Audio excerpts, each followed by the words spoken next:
Since the inception of Ottr, actually since the start of me actually using cameras, I've kind of dabbled in many different types of monitors, from the really cheap Amazon ones, but also these ones that are on the Canon C200. But all of these things have their drawbacks. And I think we finally found the monitor that works best for us.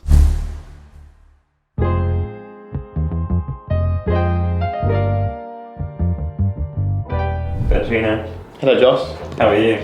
Ooey gooey mac and cheese balls. I'm okay, how are you? Bit quiet in here today because our beloved Dan, our CD, is off getting a tattoo. Max is in Plymouth doing some photography for a festival, and then the little old Tesla goes in for a wrap at Aura Science next week, so I'm going to be carless for 5 days. It's going to be like being 16 again and no driving licence, which I'm looking forward to, not looking forward to. Amber's upset about it, but we don't talk about that in the office, so we're happy now, bringing that personal Very happy. I'm going to explain to you why we use this monitor, and I'm also going to get Max and Joss to give their input on how good this monitor is and how it has changed our workflow in the world of film. So we started out with the Canon 7D. This has the built-in monitor on the back. Then we moved to the Canon 6D Mark II, has a flip-out monitor like that. From the Canon 6D, this is when we invested into our Cine line, which would have been the Canon C200, this bad boy right here. The monitor that comes with the Canon C200 is big, it's clunky, it's awkwardly shaped. I mean, look at the size of that thing there. Why do you need an arm that long for a monitor that's that small? And it wasn't long after that we had this, we were like, right, we need to now start looking at external monitors. And that takes me to the first external monitor we ever bought, which was the Small HD. This one here, quite a nice little monitor. I'm not sure if many of you used it before, but for the first monitor we ever had, I'm pretty happy with it. We did find that actually when you're shooting outdoors, you will get a lot of glare. It's not too good in very harsh daylight, but you can kind of get around that with a hood. Yeah, this still wasn't the solution that we were looking for. So then we moved from the Canon C200 to the Canon C70. Now the Canon C70 is a great camera. It was launched and released in September of 2020. But it still has its drawbacks with its inbuilt monitors. The hinge that holds the monitor is extremely weak. I would actually say that the Canon 6D monitor hinge would feel stronger than the C70. So this is where it took us to get our current setup, which is, of course, the Atomos Shogun monitors. Miles, you are our latest recruit. You've been here about a month now. How are you getting on? How are you finding it? The mums want to know. The moms want to know. Yeah, not bad. It's keeping busy with some design work, which is nice, and get a lot of independence with my projects, which I'm enjoying as well. Sick. So you mean you don't have to deal with Ben and Dan very much, so it's pretty perfect then? Basically, yeah, as long as they're 5 feet away from me, that's pretty good.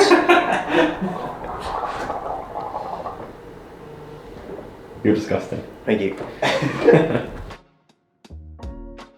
So we know we wanted something that was kind of really high quality, but we also wanted something that was small, compact, and also, easily usable when it comes to a bit of a run and gun rig. We've used it on a range of shoots, from outdoor shoots with GWR to indoor shoots in a warehouse where we were shooting kind of portrait content, where we could rig the camera up on its side with a monitor sitting on top, and then also mount that onto a jib arm. And I really think that the Atomos has kind of held up really well there. So by the means of having two different size monitors, it means that we can tailor our kit around our shoots. I think it's about time that I actually hand over to Max, who's going to give you a little bit more information on the technical qualities of these monitors and how they really work in the real world with our camera setups. Thank you, Dan, and thank you at home who is watching this video for liking and subscribing. So here we have the Atomos Shinobi. This is the 7-inch model, so it's the bigger one of the two that we have. We also have the Shinobi 5-inch, and these monitors are really a secret weapon when it comes to shooting out on locations and even shooting in the studio as well. So turning it on, so you can see here that you have space for 2 MPF batteries.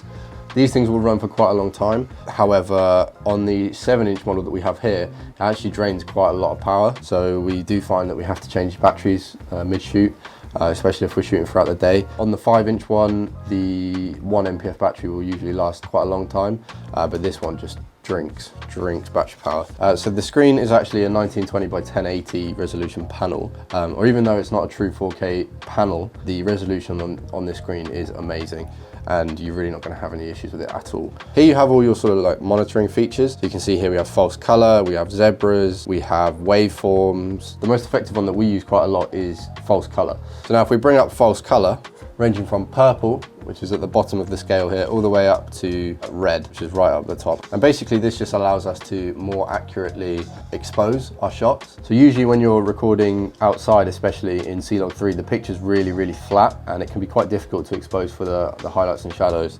So all this does is give you a more sort of in-depth reading into your highlights and shadows and show you what the camera is actually picking up versus what the screen is saying. Another really cool thing that you can do with these monitors is actually load LUTs into them. Using an SD card, you can plug your SD card into the side, and if you've got a LUT that you like to use for the majority of your projects, or you don't want to wait until you're in the color grading stages to see what your LUT is going to look like on top of this footage, you can pop the SD card into the monitor and actually upload the LUT directly to the monitor, so that when you're shooting, it gives you a real-time view of what the LUT's going to look like and what your footage is going to look like. We have some more, they're basically like tele cases, but they're called Dave cases because they're about 1/3 of the price for the exact same thing. However, they have recently been renamed to Max cases, which is ironic because Max is also a bit of a case. So why have we invested in these? What? That isn't a Dave case. Is that dog food?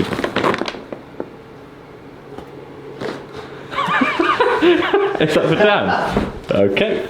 Is this all dog food? You order 3 massive cases and 3 big boxes to turn up, you can't just assume it's going to be that. But no, it's vegetarian dog food.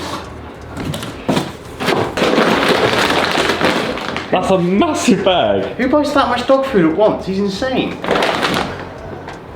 He's bought 30 kilos of dog food. That's how much Stella weighs. Where's he going to store this? In terms of mounting and things, you have 2 1/4 threads. So you've got one on the top there and one on the bottom that we've got this small rig plate attached to. Going around it, you have your headphone jack and a remote jack.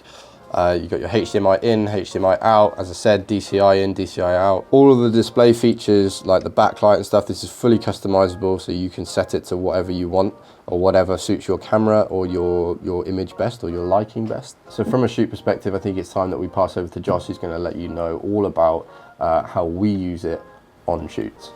So, I'm going to talk you through how we use these monitors on shoots and how we use these transmitters to allow us to use a reference monitor. So something else that we wanted to do when we were getting these monitors was have the ability to transmit to another monitor, so a client can look at it, or Dan, when he's being director, can have a look at it while the camera is elsewhere.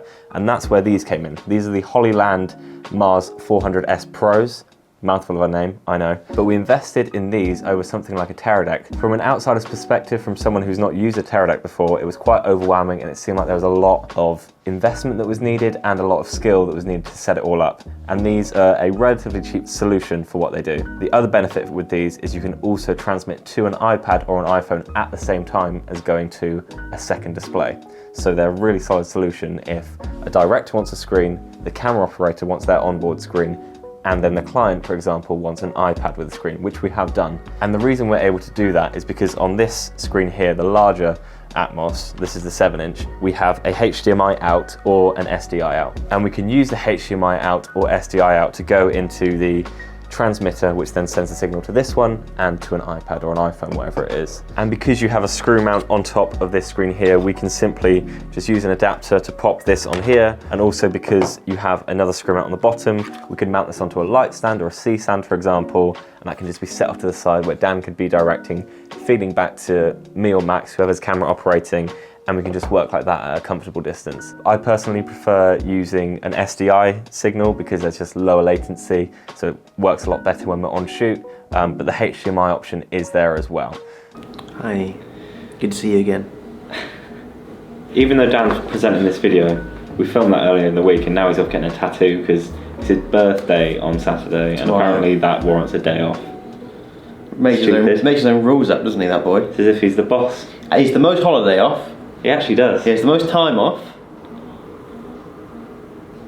He works hard though, Dan, doesn't he? So sometimes, does he deserve it? Technically, no. Do we agree? No, we don't. So Dan, by order of the Peaky Blinders. Other life updates, Ben's had a trim. I've had a trim.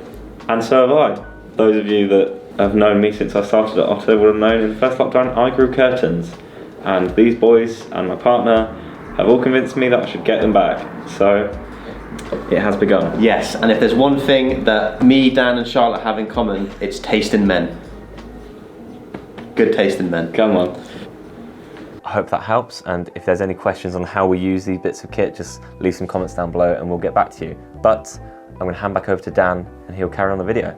So there we go. I hope this video has helped in some sort of way. It's given you a little bit of an insight into why we use the Atomos monitors and how we use them alongside all of the kit that we have. We do enjoy doing these videos. It's good for us to talk a little bit more about our kit and why we use it. Because I mean, we're only learning by doing. We're only learning by purchasing this equipment and actually trialing it. So yeah, let us be the experimentors and you be the viewers of that content. Once again, if you could like and subscribe, that would be great. But yeah, cool. Have a good day or evening, wherever you may be.